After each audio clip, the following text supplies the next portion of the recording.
अच्छा देखिए, हम यहाँ पे मेरे पास क्वेश्चन है। अब हम एल्कीन वो कर रहे हैं। सिर्फ वो बोल रहे हैं कि भाई which which compound has the most C H group in one molecule. सही है। देखो, सी एच वो बोले जिसमें सबसे ज्यादा सी एच टू ग्रुप होंगे ना, इनमें से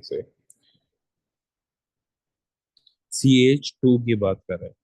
ब्यूटेन में क्या होगा? ब्यूटेन है मेरे पास C H three, C H two and C H three. ठीक है, ये ब्यूटेन है। सही है, चार कार्बन। ब्यूटानोइक एसिड क्या होगा? C H three, C H two और सी डबल ओ। ये ब्यूटानोइक एसिड हो गया, ये है ए, ये है बी। सी क्या होगा मेरा? सी होगा butanol, C H three, C H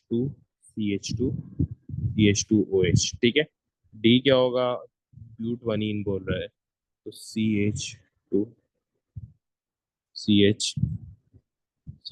H three. तो बाकी सब में ना सिर्फ दो सी एच टू आ रहे हैं एक्सेप्ट वन। वन कौन सा है वो? सी ब्यूटानॉल है। ब्यूटानॉल में तीन सी एच टू आ रहे हैं। सही है, तो सबसे ज्यादा सी एच टू किसमें? ब्यूटानॉल में। सही, ब्यूटानॉल। अच्छा, फिर उसके बाद बोला है कि methane react with the chlorine in the presence of ultraviolet light, which substance is not produce in this reaction. में से कौन सा सब्सटेंस प्रोड्यूस नहीं होता? ऐसी बात है, एच प्रोड्यूस नहीं होता ना, एच टू वो प्रोड्यूस थोड़ी होता आपका। ठीक है, ये आपका प्रोड्यूस है। एच सी एल ऐसी बात है, बाय प्रोडक्ट होता है। सही है। और अगर आपका चेन रिएक्शन नहीं है, सिर्फ एक ही सी एल ऐड हो रहा है, तो खाली एक सी एल आ जाएगा। लेकिन अगर चेन रिएक्शन स्टार्ट हो गया, तो फिर आपके सी एल आते जाते हैं, और बहुत सारे सी एल आपके इसके पास आके ये अटैच हो जाते हैं कार्बन के साथ। ठीक है, क्योंकि यहाँ पे तो जैसे दो मतलब दिखाए हुए हैं ना, इससे ज्यादा भी आ सकते हैं। सारे के सारे एच हट के सारे सी एल भी आ सकते हैं। सही। अच्छा, फिर उसके बाद है कि which statement about the structural isomer is correct. इनमें से कौन सी स्टेटमेंट जो है स्ट्रक्चरल आइसोमर के बारे में करेक्ट? ठीक है। They have the same structure but react different activity. नहीं, एक्टिविटी भी इनकी सेम होती है।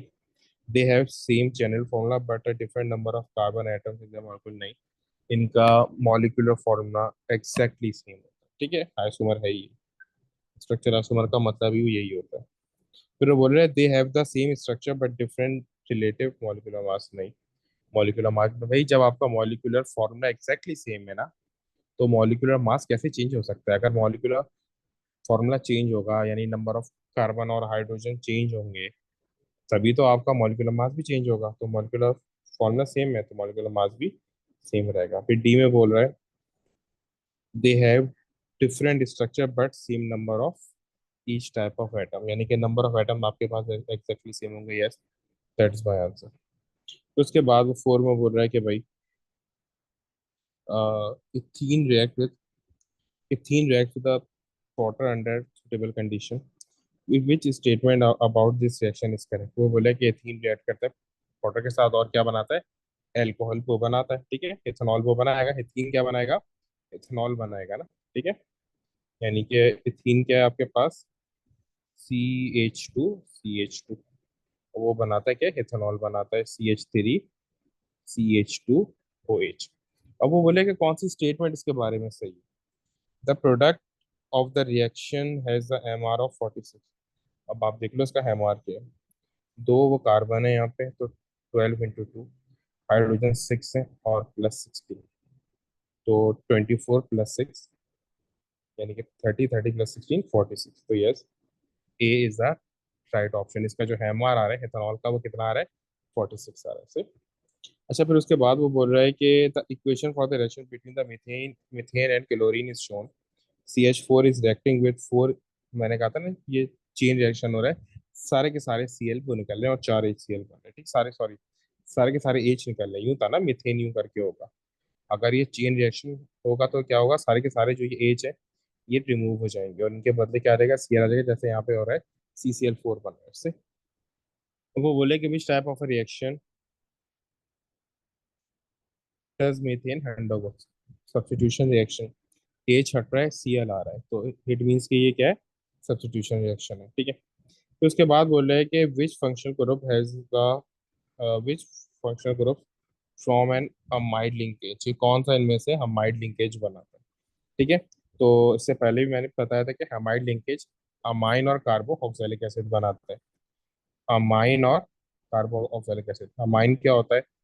कोई भी वो कार्बन चेन होती है, कार्बन चेन के साथ NH2 कनेक्टेड होता है, और उसके साथ कौन सा होता है? कार्बो ऑक्सैलिक होता है। कार्बो ऑक्सैलिक का तो आपको पता है क्या है, कोई भी कार्बन चेन होगी उसके साथ COOH अटैच होगा। ठीक है, तो इन शॉर्ट क्या बनाता है, कौन बनाता है? NH2 और COOH। तो NH2 और COOH कहाँ पे आ रहे हैं?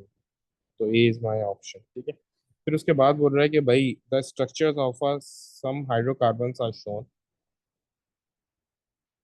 ये चार मुझे हाइड्रोकार्बन जैसे मुझे दिए हैं। ठीक है, और बोला which statement about the hydrocarbons is correct, इनमें से कौन सी स्टेटमेंट चार हाइड्रोकार्बन के बारे में सही है?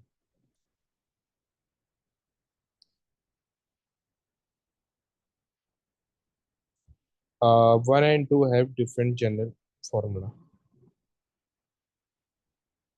नहीं देखो, ये मेरे पास एल्केन है, ठीक है, सारे के सारे सिंगल बॉन्ड है, ये भी एल्केन है, ये भी एल्केन है, लेकिन ये ब्रांच्ड है, लेकिन ये भी एल्केन है। ठीक है, सारे के सारे एल्केन ही हो गए। ठीक है, तो जनरल फॉर्मूला सबका सेम होगा, CnH2n+2, सबका सेम होगा, तो ये तो गलत होगा। बी में बोले 1 and 4 are in different homologous series, नहीं 1 and 4 सेम है भाई, 1 and 4 सेम है, ये 1 और ये 4 ये सेम है, ये हेल्केन है बस। डिफरेंस क्या है? एक स्ट्रेट चेन, एक वो है ब्रांच है बस। ठीक है, फिर उसके बाद आ जाओ सी पे, बोले कि 2 and 3 आर स्ट्रक्चरल आइसोमर्स।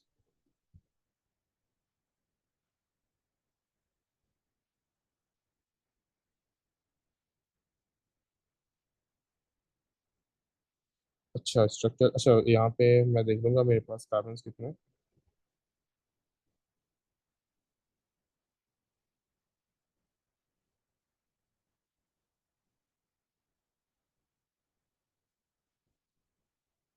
1 2 3 4, 1 2 3 4, ठीक है, 4 तो मेरे पास हाइड्रोजन है, तो यस स्ट्रक्चर फॉर्मूला के लिए जो हाइड्रोजन का काउंट है वो तो मुझे सही को लग रहा है, कार्बन का।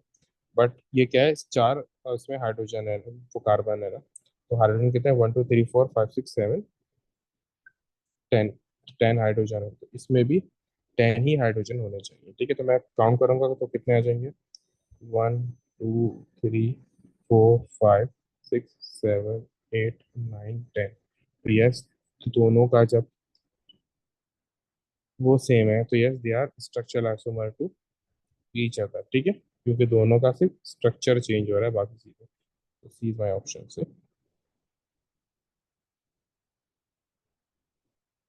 अच्छा, उसके बाद बोला है कि ethane react with the chlorine in the presence of UV light, which substance are produce in the reaction, तो कौन सा सब्सटेंस इसमें क्या है, प्रोड्यूस हो रहा है? ठीक है, इथेन रिएक्ट कर रहा है ना, ठीक है, विच सब्सटेंसेस, सब्सटेंसेस एक से ज्यादा। ठीक है, देखो ये तो किसी सूरत नहीं होगी, H2 तो प्रोड्यूस होता ही नहीं है, यस Cl प्रोड्यूस होगा। सबसे पहले एक Cl आके हेड हो जाता है, ठीक है, दोनों का चेन रिएक्शन होता है तो वो डिफरेंट Cl आते हैं, तो यहाँ पे ये भी प्रोड्यूस, ये भी हो सकता है, तो ये भी ठीक है, थ्री भी प्रोड्यूस हो सकता है, दो Cl आ सकते हैं, और HCl तो आपका बाय प्रोडक्ट आता है, तो ये भी सही है। तो 2 3 and 4 आर करेक्ट, तो सी इज माई ऑप्शन। अच्छा, फिर उसके बाद बोला है कि ethanol is made industrially by the fermentation of glucose and by the catalytic addition of steam to ethene, which statement describe an advantage of fermentation compared to the catalytic addition, ये alcohol का है। चलिए ये कर देते हैं। वो बोल रहा है कि भाई ethanol is the only product of fermentation, नहीं आता नहीं है, इथेनॉल में CO2 भी आता है फर्मेंटेशन में, तो ये गलत है, सही है, CO2 प्लस इथेनॉल आता है। फिर उसके बाद बोल रहा है कि fermentation uses the batch process but catalytic addition is तो कंटिन्यूस, नहीं ऐसा नहीं है, दोनों को बैच होता है। बैच का मतलब दोनों में आप रिएक्टेंट डालो तो दूसरी तरफ से प्रोडक्ट आपको टेक आउट करना पड़ता है, दोनों इक्विलिब्रियम में बनी होते हैं। ठीक है, अगर इक्विलिब्रियम में होंगे तो कंटिन्यूस, यानी कि दोनों में अगर ये वाला साइन आएगा तो ये कंटिन्यूस प्रोसेस होगा, लेकिन दोनों में ये वाला साइन वो नहीं आता, चाहे आप इथीन की इथीन से बना लो या फिर आप इससे बना लो, दोनों से दोनों में एक ही साइन आता है, इरिवर्सिबल का साइन, ठीक है, स्ट्रेट साइन आता है आपके पास का, सही। फिर सी में बोला कि fermentation uses a higher temperature than catalytic, नहीं, उल्टा हो गया, फर्मेंटेशन में टेम्परेचर वो कम होता है, कैटलिटिक एडिशन में ज़्यादा होता है। फिर वो बोले फर्मेंटेशन यूजेस अ ट्यूनेबल सोर्स, ऐसी बात है, फर्मेंटेशन एक ट्यूनेबल सोर्स है, में आप करते थे, ये एक रिन्यूएबल सोर्स की तरह होता है, ठीक है, शुगर केन वगैरह यूज करते हैं। अच्छा, फिर उसके वो बात बोल रहे हैं, the equation for the reaction between the butane C4H10 and chlorine is shown, which type of a reaction does butane undergo in when it reacts with chlorine, free radical substitution, so क्या बोलते हैं, substitution reaction ना, कि जो Cl2 है वो एक as के बदले आ रहा है, Cl2 एक एज के बदले उसके ऊपर हेड हो रहा है, ठीक है, तो ये क्या हो गया, सब्स्टिट्यूशन रिएक्शन हो गई, NAD। फिर उसके बाद बोला है कि the hydrocarbon C12H26 is correct to give X and Y, ठीक है, what is which statement is correct, में से कौन सी स्टेटमेंट इसके बारे में करेक्ट है, ठीक है, if X if X is C6H12 then Y will react with the aqueous bromine, वो बोल रहा है कि अगर X C6H12 है तो Y नहीं, Y aqueous bromine के साथ नहीं, C देखो, मैं इसको जब वो करूंगा ना, क्रैकिंग करूंगा, तो एक एल्केन आएगा एक एल्कीन आएगा, ठीक है, एक एल्केन आएगा और एक एल्कीन आएगा, तो एल्कीन एक्वस ब्रोमीन के साथ रिएक्शन करता है, सही है। तो वो बोले कि अगर एक्स मेरे पास एल्कीन है तो वाई क्या होगा, एल्केन होगा, तो एल्केन को किससे वो करेगा रिएक्ट, एक्वस ब्रोमीन से, जो कि क्या है, वो गलत है, वाई नहीं पकड़ सकता, एक्स यहाँ पे पकड़ सकता है, ठीक है, C6H12 पकड़ सकता है, C6H12 मेरे पास क्या है, एल्कीन है, क्योंकि फॉर्मूला क्या बन रहा है, CnH2n बन रहा है ना, C6H12, तो जो यहाँ पे हेक्स वो बता रहा है वो तो एक्वस ब्रोमीन के साथ रिएक्शन वो कर सकता है, लेकिन जाहिर सी बात है दूसरी चीज आएगी एल्केन, तो एल्केन यहाँ पे रिएक्शन नहीं कर सकता, ठीक है। तो उसके बाद बोल रहा है कि उसका नेक्स्ट ऑप्शन है, if x is C12 C10H22, ये एल्केन आ गया C10H22, क्योंकि यहाँ पे C10H22 का फॉर्मूला आ रहा है CnH2n+2 का, CnH2n+2 का, सही। Then Y can be use to make polymerase, alkene की ही ये पॉलीमराइजेशन होती है ना, तो my option B is right, ठीक है। अच्छा, फिर उसके बाद बोल रहा है कि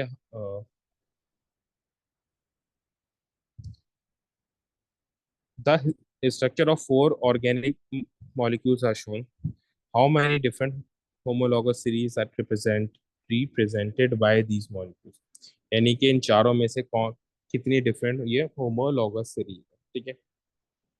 ये मेरे पास क्या है, CL आ रहा है, क्लोरो हेल्केन है ये, ठीक है, क्या है, क्लोरो एल्केन, क्लोरीन आ रहा है तो क्लोरो और है एल्केन, ठीक है, क्योंकि कोई डबल बॉन्ड नहीं है, ये कार्बोक्सिलिक एसिड है, COH, ठीक है, ये OH यानी एल्कोहल है, और ये भी खाली OH है, तो ये भी क्या है, सिर्फ जो है एल्कोहल है, तो यहाँ पे 3 होमोलॉगस सीरीज हो गए ना, 2 एल्कोहल हो गए, एक कार्बोक्सिलिक एसिड हो गया और एक क्लोरो एल्केन हो गया, तो 3 टाइप्स हो गए, तो मेरे पास ऑप्शन क्या है, 3। अच्छा, फिर उसके बाद बोला है कि decane has a freezing point of -30 degree C and a boiling point of 174 degree C, यानी कि जो उसका फ्रीजिंग पॉइंट है वो -30 है, यानी मेल्टिंग पॉइंट ऑफ फ्रीजिंग थी, और जो बॉइलिंग पॉइंट है वो 154 डिग्री C, यानी कि अगर आप पीछे को आ जाओगे तो ये वो फ्रीज हो जाएगा, आगे चले जाओगे तो मेल्ट हो जाएगा। अ सैंपल ऑफ अ डिकेन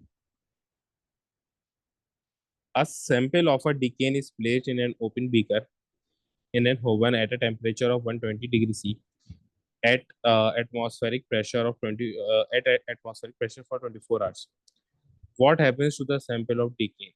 कि जो डिकेन का सैंपल है उसको वो क्या होगा, तो ऐसी बात है वो मेल्ट हो जाएगा, क्योंकि देखो -30 से लेके 174 है ना, -30 इसका फ्रीजिंग पॉइंट है, यानी वो मेल्टिंग पॉइंट है, इससे क्या से आगे जाएंगे तो मेल्ट हो जाएगा, पीछे जाएंगे तो वो फ्रीज हो जाएगा, और जो 174 है, 174 इसका बॉइलिंग पॉइंट है, और हम इसको किस टेम्परेचर पे प्लेस कर रहे हैं, हम इसको प्लेस कर रहे हैं 120 डिग्री, तो वो कहाँ अप्लाई करेगा, इसके बीच में, यानी मेल्टिंग के बाद और बॉइलिंग से पहले, तो क्या होगा, वो लिक्विड होगा, तो क्या ये हो चुका होगा 120 डिग्री C पे वो मेल्ट हो चुका होगा, यानी लिक्विड वो बच चुका होगा, ठीक है। अच्छा देखो, फिर इसके बाद है alkanes react with the chlorine to form chloroalkanes. Which statement about the reaction of alkanes with chlorine is correct? कौन सी alkanes की जो statement है about जो क्लोरीन के साथ रिएक्शन होता है वो इनमें से सही है? ठीक है, वो बोल रहा है कि भाई alkane react with chlorine by addition, नहीं सब्स्टिट्यूशन रिएक्शन होता है, ये एडिशन नहीं है, सब्स्टिट्यूशन होता है। तो उसके बाद है the gaseous product turns red litmus blue, नहीं कोई बेसिक प्रोडक्ट यहाँ पे प्रोड्यूस नहीं होता, HCl आता है, HCl तो उल्टा करता है, ब्लू को रेड कर देता है, ठीक है, तो ये भी बोला था जो ये रेड टू ब्लू है, रेड टू ब्लू का मतलब है कोई बेसिक प्रोडक्ट आ रहा है, तो ये कोई बेस यानी कि एज अ बाई प्रोडक्ट आ रहा है, लेकिन यहाँ पे HCl बनता है, HCl क्या होता है, उल्टा एसिडिक होता है, वो तो ब्लू को रेड कर देता है, ठीक है, HCl को क्या करता है, वो उल्टा ब्लू को रेड कर देता है, ठीक है। फिर उसके बाद ऑप्शन सी है कि the chlorine atom in the chloro ethane is a covalent bonded, yes, जो क्लोरो इथेन में मेरे पास होंगे यहाँ पे, वो क्या होंगे, कोवेलेंटली बॉन्डेड होंगे सारे एक दूसरे से, यस, ये सारे कोवेलेंटली ही बॉन्डेड होते हैं, तो सी इज माय ऑप्शन, आयनिक तो होते ही नहीं है, ठीक है। अच्छा देखो, अब इसके बाद बोल रहा है the part of structure of a large molecule is shown. अभी मुझे एक लार्ज मॉलिक्यूल को दिया हुआ है, जाहिर सी बात है कि पॉलीमर है, हमें वैसे ही चल रहा है पता। Which term describe the small unit use to make this molecule, जाहिर सी बात है मोनोमर बोलते हैं ना, मोनोमर से मिलके क्या बनता है, पॉलीमर बनता है, ठीक है, तो बी इज माई ऑप्शन। अच्छा, फिर इसके बाद बोला कि which statement describes the members of a homologous series, इसमें से कौन सी स्टेटमेंट जो है वो होमोलॉगस सीरीज को, ये मेंबर्स को डिस्क्राइब करती है। Compounds with same physical properties, ठीक है, नहीं फिजिकल प्रॉपर्टीज सेम तो नहीं होती, रीजन क्या है कि अगर चेन छोटी होगी, कार्बन वो कम होंगे, तो बॉइलिंग पॉइंट कम होगा, इंटरमॉलिक्यूलर जो अट्रैक्टिव फोर्सेज है, इंटरमॉलिक्यूलर फोर्सेज वो कम होंगे, कब, जब कार्बन कम होंगे, जब कार्बन ज्यादा होगा, वो लॉन्गर चेन होगी, तो बॉइलिंग पॉइंट ज्यादा हो जाएगा, मेल्टिंग पॉइंट ज्यादा हो जाएगा, तो फिजिकल प्रॉपर्टी चेंज हो जाती है, ठीक है। देन उसके बाद वो बोल रहा है कि option B compound containing same functional group, yes, homologous series का मतलब ही यही है कि आपके पास जो फंक्शनल ग्रुप है वो सेम होना चाहिए, तो yes, B is my option. जैसे हेल्केन है, हेल्केन में सारे वो सिंगल बॉन्ड होते हैं, एल्कीन एक अलग होमोलॉगस सीरीज, उसमें सारे क्या होते हैं, डबल बॉन्ड होते हैं। कार्बोहॉक्सैलिक अलग है, उसमें सब में COOH आता है, एल्कोहल हालांकि उन सब में खाली OH आता है, तो ये इनकी ये पहचान होती है, ठीक है।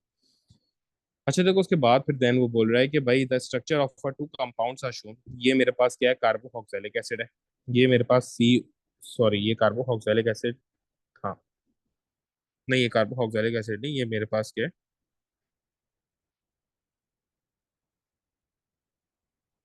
ये मेरे पास एस्टर है, ठीक है, ये मेरे पास एस्टर है, और ये मेरे पास कार्बोऑक्सैलिक एसिड है, ये मेरे पास एस्टर है। एस्टर की पहचान क्या होती है, तो एस्टर में कभी भी ना आ,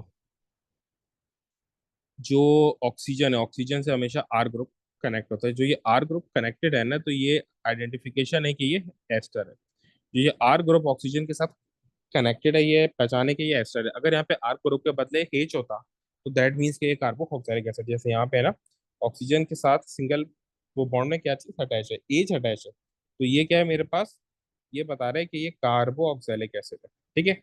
अब यहाँ पे क्या है, यहाँ पे इस O के साथ एक पूरी कार्बन की चेन अटैच है, 2 कार्बन की, तो दैट मीन्स कि ये क्या है, एस्टर है, ठीक है। अब वो बोल रहा है कि भाई which statements about these compounds are correct, इनमें से कौन सी स्टेटमेंट इन कंपाउंड्स के बारे में सही है। They have the same molecular formula, कि इनका मॉलिक्यूलर फॉर्मूला सेम है। हाँ, अब मॉलिक्यूलर वो फॉर्मूला क्या, मुझे वो काउंट करना पड़ेगा, ठीक है, मैं काउंट कर लेता हूँ, ठीक है। टोटल 3 कार्बन यहाँ पे भी है, यहाँ पे भी 3 कार्बन है, तो C3 हो गया। ऑक्सीजन कितने हैं, यहाँ पे भी 2 ऑक्सीजन, यहाँ पे भी 2 ऑक्सीजन है, तो C3H2 हो गया, C3H2 यहाँ पे भी हो गया। फिर यहाँ पे हाइड्रोजन कितने हैं, 1 2 3 4 5 6, 6 हाइड्रोजन है, पीछे वाला ऑक्सीजन का, यहाँ पे भी 6, मैंने ऑक्सीजन पहले लिख दिया, लिखते पहले हाइड्रोजन, ठीक है, और यहाँ पे भी 6 हाइड्रोजन है, तो yes, they have same molecular formula. तो उसके बदले they have similar chemical properties, नहीं केमिकल प्रॉपर्टीज दोनों की अलग होती है क्योंकि फंक्शनल ग्रुप अलग है। ठीक है, एक एस्टर है और एक कार्बोक्सिलिक एसिड है, दोनों के रिएक्शंस अलग होते हैं, तो they have different chemical properties. ठीक है, तो टू तो इसलिए मेरा गलत हो गया। फिर वो थ्री में बोला they have, they are structural isomer, yes, क्योंकि मॉलिक्यूलर फॉर्मूला दोनों का सेम है और चीज अलग बन रही है ना, तो yes they are structural isomer of each other, so my option is D, क्योंकि वन और थ्री ठीक है। अच्छा, फिर उसके बाद वो बोल रहा है कि भाई दो और कर लेते हैं बस। Which pair of a molecule of the formula represent the two alkenes? Alkene सीधा सा CnH2n बस, या तो CnH2n अप्लाई हो रहा होगा, लेकिन अगर दो, देखो अब मैं एक चीज को समझाता हूँ, CnH2n कब अप्लाई होता है, जब एक डबल को बॉन्ड हो। अगर दो डबल को बॉन्ड होंगे तो इससे भी वो कम हो जाएगा। ठीक है, देखो जैसे CnH2n+2 मेरे पास एल्केन है। ठीक है, अब इसमें एक अगर डबल को बॉन्ड आएगा ना तो CnH2n हो जाएगा, यानी कि दो हाइड्रोजन गायब हो जाएंगे अगर एक डबल को बॉन्ड आएगा। अगर दो डबल को बॉन्ड आएंगे तो दो हाइड्रोजन को कम हो जाएंगे, तो ये हो जाएगा CnH2n-2, क्योंकि दो हाइड्रोजन और को कम हो गए ना, सही। फिर से को बता रहा हूँ, ये मेरे पास एल्कीन का फॉर्मूला है, इसमें मैं अगर एक डबल बॉन्ड ऐड करूंगा दैट मीन्स कि मैं दो एच को रिलीज कर रहा हूँ, सब्ट्रैक्ट कर रहा हूँ, तो ये हो जाएगा CnH2n। लेकिन अगर मैं एक और डबल बॉन्ड यानी कि दो डबल बॉन्ड को लेके आ रहा हूँ, तो इट मीन्स कि चार हाइड्रोजन मेरे पास रिमूव होंगे, तो मुझे CnH2n+2 को CnH2n-2 करना पड़ेगा। ठीक है, यानी फोर से फोर से सब्ट्रैक्ट करना पड़ेगा, सही। तो अब यहाँ पे ये क्या बन रहा है कि which pair of formula represent two alkanes, alkane बनाना है CnH2n+2। अब ये क्या है, CH4, यस ये मेरा एल्केन है। CH4 यानी मीथेन, क्योंकि एक कार्बन में तो एल्कीन होता ही नहीं है। ठीक है, फिर उसके बाद है C8H18, देखो C8H18 क्या है, ये मेरे पास CnH2n+2 पे फिट हो रहा है। ठीक है, तो यस ये इज माई ऑप्शन। अच्छा, फिर उसके बाद बोल रहा है कि भाई द डायग्राम्स,